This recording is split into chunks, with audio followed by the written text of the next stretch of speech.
الحمد لله نحمده ونستعينه ونستغفره ونؤمن به ونتوكل عليه ونعوذ بالله من شرور أنفسنا ومن سيئات أعمالنا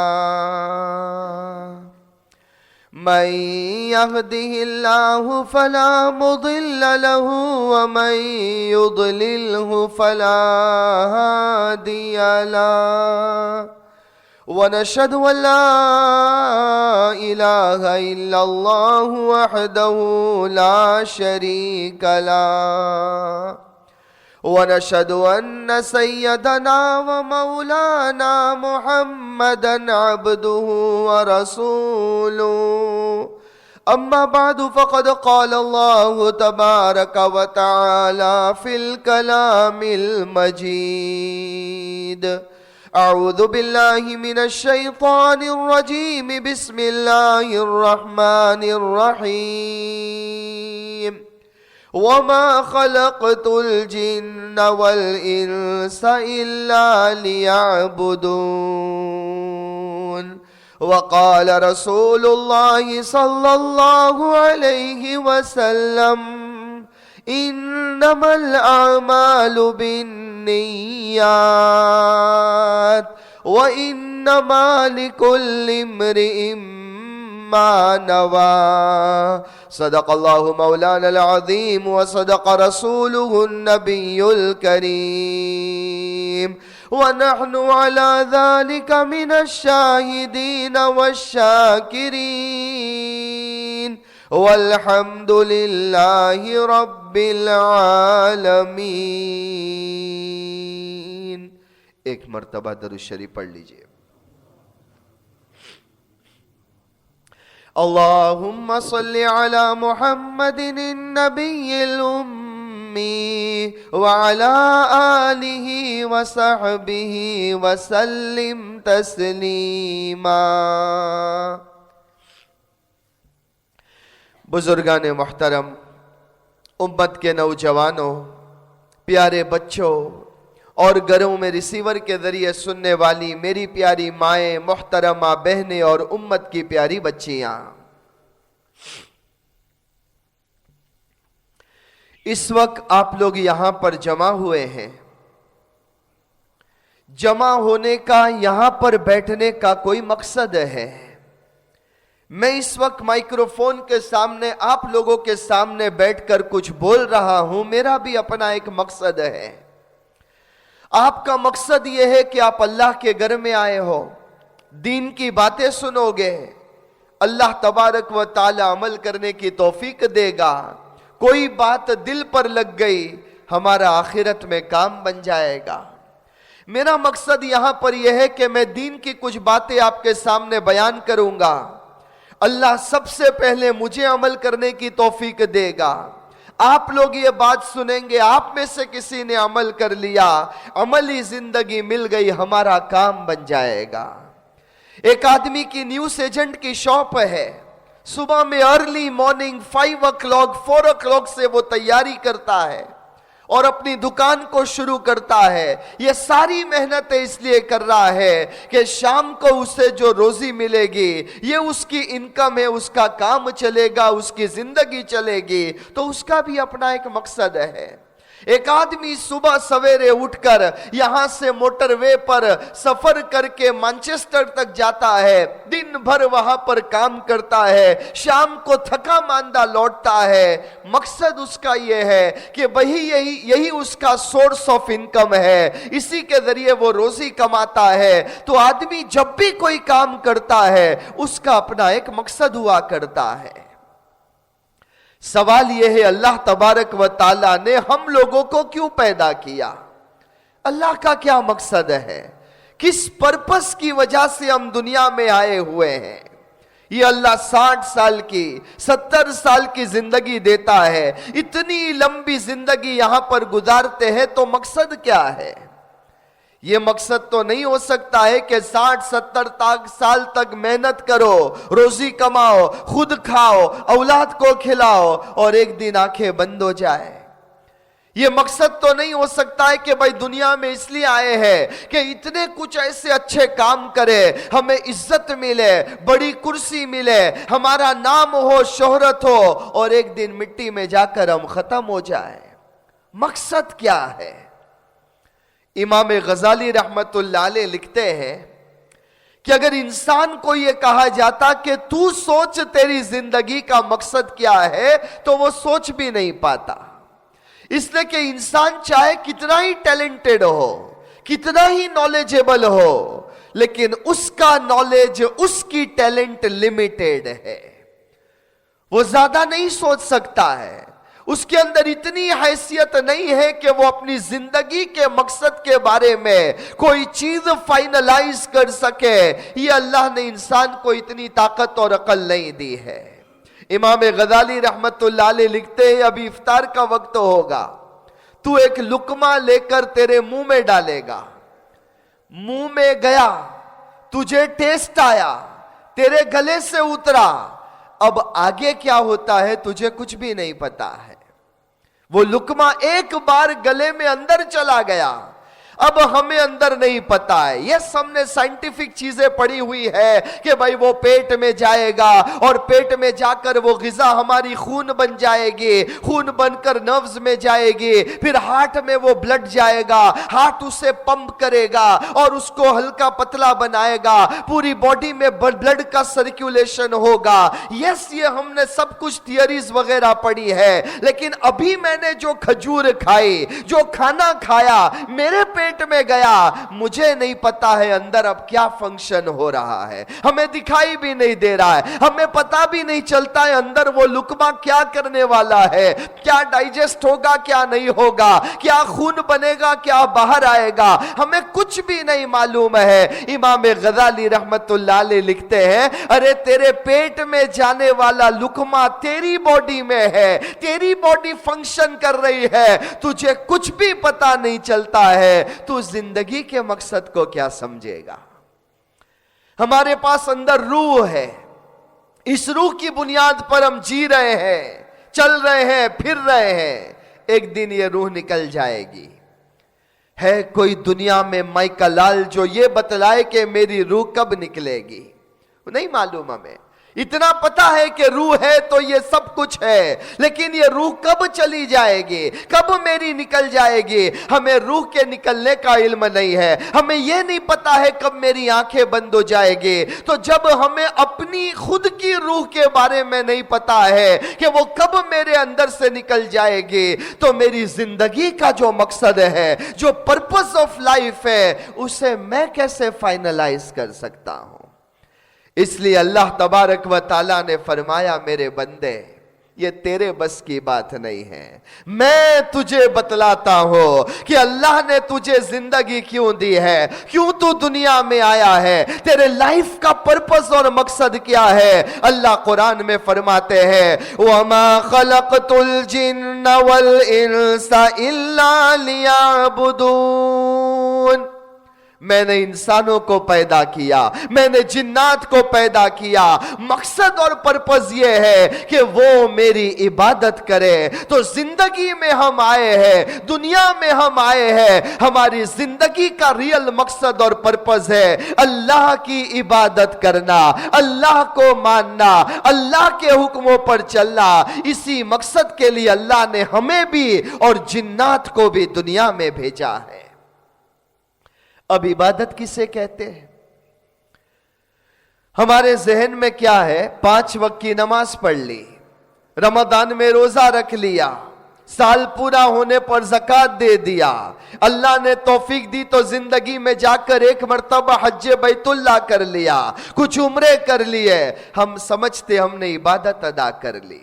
یس، نو ڈاؤٹ، یہ بہت بڑی بات ہے۔ آج کے زمانے میں جو ایمان والا یہ کر لے، یہ بہت اونچا کام ہے، بڑی عبادت ہے، لیکن عبادت کا اصل مطلب ہے اللہ کی مرضیات پر چلنا اور جس سے اللہ نے روکا ہے اس سے رک جانا۔ یہ ہے عبادت، اللہ کی مرضیات پر چلنا، اللہ جو حکم دیتا ہے، جو کرنے کے لیے کہتا ہے اسے تم کر لو، یہ عبادت ہے۔ اگر ہمارے پیارے نبی صلی اللہ علیہ وسلم نے فرما دیا، اے ایمان والو، اے بیٹوں اور بیٹیوں، اگر تم نے اپنی ماں کو، اپنے باپ کو ایک مرتبہ محبت کی نگاہ سے دیکھ لیا، اللہ تمہیں حج مقبول کا ثواب نصیب فرمائیں گے، تو یہ عبادت ہے۔ کیونکہ اللہ کے نبی نے فرمایا ہے، ماں باپ کو محبت کی نگاہ سے دیکھ لو، مقبول حج کا ثواب ملے گا۔ ایک صحابی نے سوال کیا، اللہ کے نبی صلی اللہ علیہ وسلم، اگر میں اپنی ممی کو، اگر میں اپنے پاپا کو، اگر میں اپنے موم اینڈ ڈیڈ کو 100 ٹائمز محبت کی نظر سے دیکھتا ہو تو مجھے کیا ملے گا؟ اللہ کے رسول صلی اللہ علیہ وسلم نے فرمایا، اللہ کے خزانے میں کمی نہیں ہے، 100 مرتبہ اپنے والدین کو محبت سے دیکھو گے، اللہ 100 مقبول حج کا ثواب نصیب فرمائیں گے۔ یہ عبادت ہے۔ حدیث پاک میں فرمایا گیا، تمہاری بیوی کو تم نے محبت سے، پیار سے ایک لقمہ اس کے منہ میں کھلا دیا، لقمہ لیا، مرسل لیا، افطاری کے وقت بیٹھا تھا، بڑے پیار کے ساتھ میں اس نے اپنے بیوی کے منہ میں ایک لقمہ ڈال دیا۔ ہمارے پیارے نبی صلی اللہ علیہ وسلم نے فرمایا، بیوی کے منہ میں پیار سے لقمہ ڈالا ہے، تجھے صدقے کا ثواب مل جائے گا۔ یہ عبادت ہے۔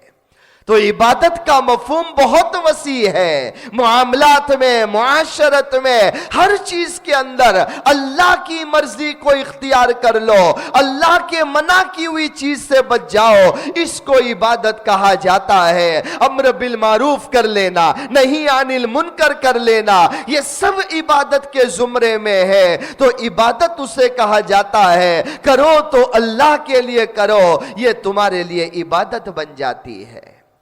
ایک آدمی نماز پڑھتا ہے لیکن نماز جس نام کی نماز ہے، نہ اللہ کی طرف توجہ ہے، نہ اللہ تبارک و تعالیٰ کے سامنے کنسنٹریشن ہے۔ آیا نماز کے لیے کھڑا ہوا، جیسے مرغا زمین کے اوپر چونچ مارتا ہے، کوا زمین پر چونچ مارتا ہے، آیا جلدی جلدی سجدے کیا، سلام پھیر دیا، اور ایسی نماز اگر پڑھتا ہے، اللہ کے نبی صلی اللہ علیہ وسلم نے فرمایا، خدا کو تمہاری ایسی نماز کی ضرورت نہیں ہے، اللہ اسے گندے کپڑے میں لپیٹے گا اور تمہارے منہ پر تمہاری نماز مار دی جائے گی۔ اللہ حفاظت فرمائے۔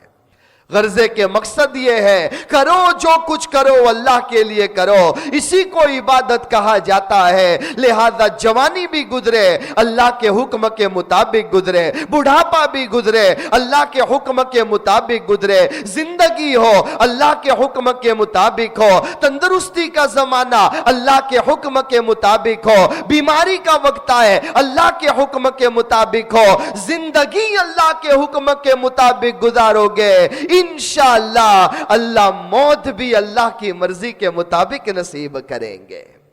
اس بنا پر ہمیں اپنی جوانی کا خیال کرنا ہے، زندگی کا خیال کرنا ہے۔ آج ہمارا حال یہ ہو چکا ہے کہ جب مصیبت آتی ہے تو اللہ یاد آتا ہے، اور جب عیش ہو، چین ہو، نعمتیں ہو، اللہ کو ہم بھول جاتے ہیں۔ قرآن نے اسی کو مینشن کیا۔ اللہ فرماتے ہیں، فَإِذَا رَكِبُوا فِي الْفُلْكِ دَعَوُا اللَّهَ مُخْلِصِينَ لَهُ الدِّينَ فَلَمَّا نَجَّاهُمْ إِلَى الْبَرِّ إِذَا هُمْ يُشْرِكُونَ۔ اللہ فرماتے ہیں، انسان جب تو بوٹ میں بیٹھتا ہے، سٹیمر میں بیٹھتا ہے، پانی کا سفر کرنے والا ہے، کروز میں گیا ہے، تو اندر جب ہوتا ہے تو دعا پڑھتا ہے، اللہ کو یاد کرتا ہے۔ ارے اتنے اہتمام سے پڑھے گا، بسم اللہ مجریہا و مرساہا، کیونکہ ڈرتا ہے نا کہ پانی میں سفر کر رہا ہو، ویوز آ سکتی ہے، طوفان آ سکتا ہے، کہیں ایسا نہ ہو کہ میری بوٹ بھی ویسی سنک نہ ہو جائے جیسے ٹائٹینک سنک ہو گئی تھی۔ تو اللہ بہت یاد آتا ہے۔ قرآن کہتا ہے فَلَمَّا نَجَّاهُمْ إِلَى الْبَرِّ، لیکن جب کنارے پر پہنچ جاتا ہے، منزل کٹ گئی، گئی, آرام میں پہنچ گیا. اذا ہم یشرکون, اللہ کو بھول جاتا ہے, اللہ کا شریک بنا لیتا ہے. تو اللہ تبارک و تعالی کا حکم یہ ہے ہر حالت میں تم اللہ کو یاد کرو. آج جوانی جس میں اللہ نے طاقت دی ہے, حوصلہ دیا ہے, ہمت دی ہے, بہادری دی ہے, جذبات دیے ہیں, وہ تو ہم نے اپنے لیے رکھے. جیسی جوانی سمجھ میں آئے گی گزار دوں گا, اور جب بڑھاپا آ گیا, مجبوری آ گئی, محتاجی آ گئی, بال سفید ہو گئے, اب آ کر مسجد کے کونے میں بیٹھ گیا. اب اللہ اسے یاد آیا. ہمیں حکم یہ دیا گیا ہے جوانی بھی تیری اللہ کے لیے ہو, بڑھاپا بھی تیرا اللہ کے لیے ہو, اسی کا نام عبادت ہے. اور جوانی کے جذبات میں آ کر ایسا کوئی کام نہ کر جس سے تیرا پروردگار تجھ سے ناراض ہو جائے. جوانی ہوتی ایسی ہے کہ جوش میں آدمی جو جی میں آتا ہے کر لیتا ہے. حضرت ابراہیم بن ادم رحمت اللہ علیہ کا واقعہ کتابوں میں لکھا ہے کہ ایک مرتبہ کشتی میں بیٹھے ہوئے تھے. جمعہ کا دن تھا. جمعہ کے دن انہوں نے پہلے اپنا سر حلق کروایا, اپنے پورے ہیڈ کو کلین شیو کر دیا, پورے سر کا حلق کروا دیا, اور اس کے بعد کشتی میں وہ سوار ہوئے.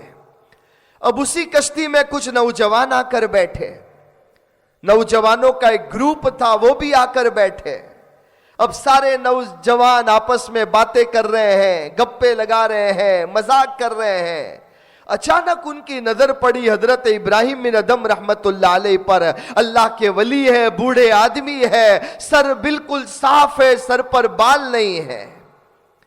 تو ایک نوجوان کو شرارت سوجی, اٹھ کر گیا, اور حضرت ابراہیم بن ادم رحمت اللہ علیہ کے سر پر بال نہیں تھے, بالکل کلین انہوں نے حلق کروا دیا تھا. گیا اور جا کر ایک زور سے چپت حضرت ابراہیم بن ادم رحمت اللہ علیہ کے سر پر اس نے مارا. جیسے ہی اس نے مارا سارے نوجوان ہنسنے لگے, کشتی میں سارے لوگ ہنسنے لگے, سب مذاق کرنے لگے, اور یہ واپس آیا. دوسرے نے سوچا یہ تو اچھا گیم مل گیا, ہمیں ٹائم پاس ہو جائے گا. دوسرا گیا, وہ گیا, اس نے بھی جا کر ایک زور سے چپت ماری, آواز ہوئی, سب ہنسنے لگے. اور اب کیا تھا, ایک مارتا وہ جاتا, دوسرا مارتا وہ جاتا, تیسرا آیا, اور اس طرح حضرت کو مارنا شروع کر دیا.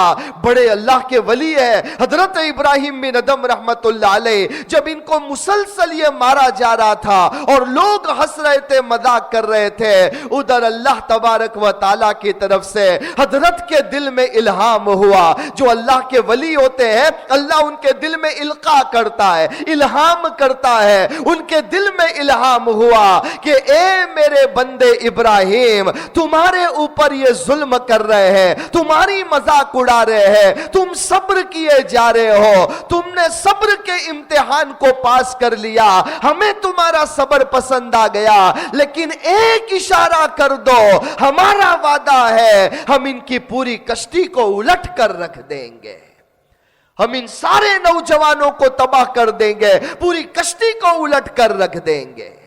حضرت ابراہیم بن ادم رحمت اللہ علیہ فرماتے ہیں جب اللہ کی طرف سے دل میں یہ الہام ہوا ہے تو میں نے اپنے ہاتھ اٹھائے اور میں نے یہ دعا کی اور یہ کہا, اے میرے مولا, اگر تو اس کشتی کو الٹنا چاہتا ہے تو میری دعا یہ ہے, اللہ ان نوجوانوں کے دل کی کشتی کو الٹ دے.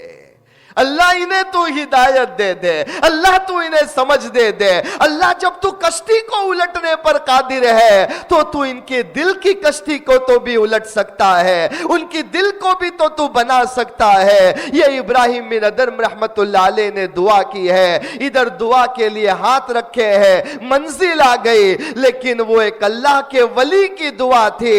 اللہ تبارک و تعالیٰ نے ان نوجوانوں کو توبہ کی توفیق نصیب فرمائی. سب نے توبہ کر لی, سب کے لیے ہدایت کا فیصلہ ہو گیا.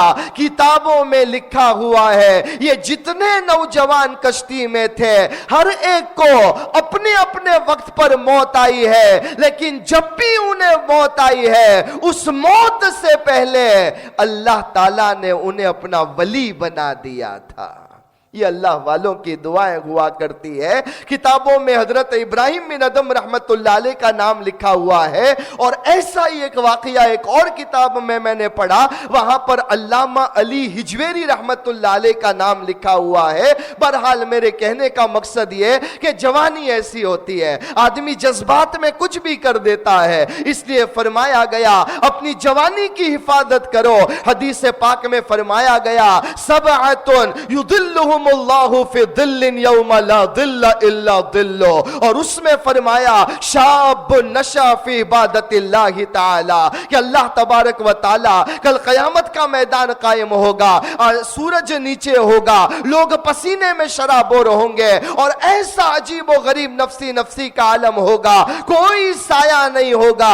اللہ فرماتے ہیں, اللہ کے رسول صلی اللہ علیہ وسلم فرماتے ہیں کہ اللہ نے مجھے بیان کیا, حضور نے حدیث سنائے, فرمایا 7 قسم کے لوگ ایسے ہیں کہ جب قیامت میں کسی کو سایہ نہیں ملے گا, وہ سائے اور شیڈ کے اندر چل رہے ہوں گے. اور ان میں ایک فرمایا شاب نشا فی عبادت اللہ تعالی, ایسا نوجوان جو اللہ کی عبادت میں پرورش پائے, جو اللہ کی ماننے والا ہو. تو یہ جوانی اللہ نے بڑی قیمتی جوانی بنائی ہے, جوانی اللہ کے راستے میں لگا دی اور اللہ کی عبادت کرنے والا بن گیا. اللہ کے رسول صلی اللہ علیہ وسلم نے فرمایا کل قیامت کے دن اسے سایہ نصیب ہوگا. ایک نوجوان صحابی تھے, بالکل ینگ صحابی, دور دراز مدینہ سے دور کہیں رہا کرتے تھے. وہاں سے سفر کر کے چل کر آتے, مسجد نبوی میں آتے, نماز پڑھتے, اور نماز پڑھنے کے بعد جب اللہ کے نبی صلی اللہ علیہ وسلم کی مجلس ہوتی تو بیٹھ جاتے, حضور کا چہرہ دیکھتے رہتے صلی اللہ علیہ وسلم.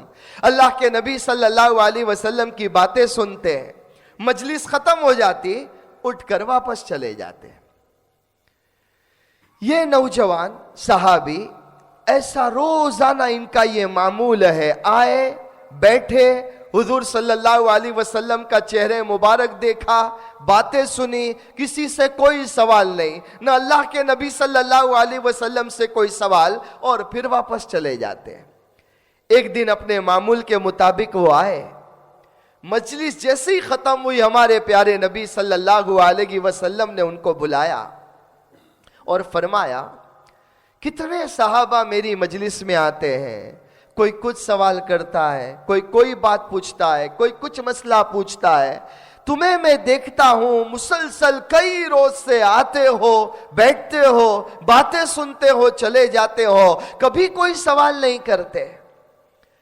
اس صحابی نے جواب دیا, اللہ کے نبی صلی اللہ علیہ وسلم نوجوان صحابی تھے, میں مدینے سے بہت دور رہتا ہوں, جب میں اپنے گھر پر ہوتا ہوں آپ کی یاد مجھے ستاتی ہے, میرا جی چاہتا ہے میں آپ کے چہرے کا دیدار کر لوں, یہ آنکھیں آپ کے دیدار کو ترسنے لگتی ہے. جب ایسا جذبہ پیدا ہوتا ہے میں اپنے گھر سے نکل جاتا ہوں, مسجد نبوی میں آ جاتا ہوں, آپ کی مجلس میں بیٹھ جاتا ہوں, آپ کی باتیں سنتا ہوں, اور یہ اللہ کے نبی صلی اللہ علیہ وسلم قسم خدا پاک کی جب آپ کے سامنے ہوتا ہو آپ کے چہرے کو دیکھتا رہتا ہو, ادھر آپ کے چہرے کو دیکھتا ہوں, ادھر میں اپنی آنکھوں کو ٹھنڈی کرتا ہوں. بس یہی مجھے اچھا لگتا ہے. آپ کی مجلس ختم ہو جاتی ہے, پھر میں اپنے گھر پر چلا جاتا ہوں. ہمارے پیارے نبی صلی اللہ علیہ وسلم نے جب اس نوجوان صحابی کی یہ محبت بھری باتیں سنی, ہمارے نبی نے فرمایا المرء مع من حب یوم القیامہ. اے میرے بھائی سن لو, انسان دنیا میں جس سے محبت کرے گا کل قیامت میں وہ اسی کے ساتھ میں کھڑا ہوگا. یہ صحابی فرماتے ہیں جب اللہ کے نبی صلی اللہ علیہ وسلم نے مجھے یہ بشارت دی, یہ بات سنائی ہے, مجھے اتنی خوشی ہوئی, ایسی خوشی مجھے زندگی میں کبھی نہیں ہوئی تھی. تو نوجوان صحابہ ایسے تھے کہ ان کے دل میں پیارے نبی صلی اللہ علیہ وسلم کی ایسی محبت سمائی ہوئی تھی، تو برحال میں یہ کہہ رہا تھا کہ عبادت کا مطلب ہوتا ہے کہ جوانی بھی اللہ کے حکم کے مطابق گزارو، بڑھاپا بھی اللہ کے حکم کے مطابق گزارو۔ بلکہ بڑی پیاری حدیث سناؤ، ہمارے پیارے نبی صلی اللہ علیہ وسلم نے فرمایا کہ اگر کوئی جوان جوانی میں اللہ کی عبادت کرتا ہے، خوب اللہ کی عبادت کرتا ہے، اب بوڑھا ہو گیا اور اب عبادت کرنے کی طاقت نہیں ہے، فرض تو پڑھ لیتا ہے لیکن اب نوافل کی وہ طاقت نہیں، اب اس کو وہ سنتیں ادا کرنے کی وہ طاقت نہیں ہے۔ اللہ کے نبی صلی اللہ علیہ وسلم نے فرمایا جوانی میں خوب اللہ کی عبادت کی ہے، بڑھاپے کی وجہ سے عبادت نہیں کر سکتا ہے، لیکن چونکہ جوانی میں عبادت کی ہے، جتنی عبادتیں جوانی میں کرتا تھا وہ ساری عبادتوں کا ثواب اللہ اسے بڑھاپے میں بھی نصیب فرمائیں گے۔ اسی طرح فرمایا اگر کوئی مقیم ہے، حالت اقامت میں خوب اللہ کی عبادت کرتا ہے اور پھر سفر کی حالت میں عبادت نہیں کر سکا، چونکہ اقامت میں عبادت کرتا تھا، اللہ تبارک و تعالی سفر کی حالت میں بھی ان ساری عبادتوں کا اسے ثواب عنایت فرمائیں گے۔ آگے اللہ کے رسول صلی اللہ علیہ وسلم نے فرمایا کہ تندرستی میں عبادت کرتا تھا، بیماری میں نہیں کر سکا، تو بیماری کی حالت میں وہ سارا ثواب اسے ملے گا جو تندرستی میں وہ عبادت کرتا تھا۔ یہ اللہ کے نبی صلی اللہ علیہ وسلم کا فرمان ہے۔ تو آج سب سے زیادہ ضروری چیز یہ ہے کہ ہماری عبادت ہو اللہ کے لیے ہو، یہی زندگی کا مقصد اور پرپز ہے کہ اللہ کے لیے ہم عبادت کریں، خدا کی مرضی پر چلنے والے بن جائے، اور جو کرے ہمارا انٹینشن اتنا کلین اور کلیئر ہو کہ میں جو کرتا ہوں اپنے اللہ کے لیے کرتا ہوں، اللہ کو راضی کرنا چاہتا ہوں، اسی نیت کے ساتھ میں اسے اپنی ہر عبادت کو کرنا ہے۔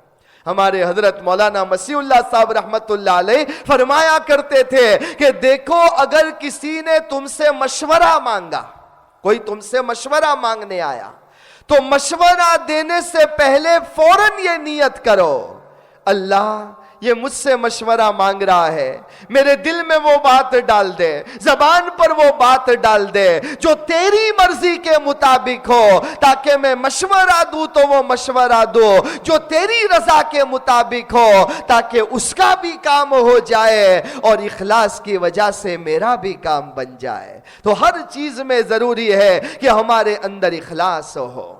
شیطان نے اللہ کو وعدہ کیا تھا کہ اللہ میں پرومس کرتا ہوں تو نے مجھے جنت سے نکالا ہے، میں بھی پرومس کرتا ہوں اللہ تیرے سارے بندوں کو میں گمراہ کروں گا، کسی کو نہیں چھوڑوں گا، سب کو گمراہی پر لے کر جاؤں گا، الا عبادک منہم المخلصین، لیکن اللہ جو تیرے مخلص بندے ہوں گے، اخلاص والے بندے ہوں گے، انہیں میں گمراہ نہیں کر سکوں گا، ورنہ میں سب کو گمراہ کر دوں گا۔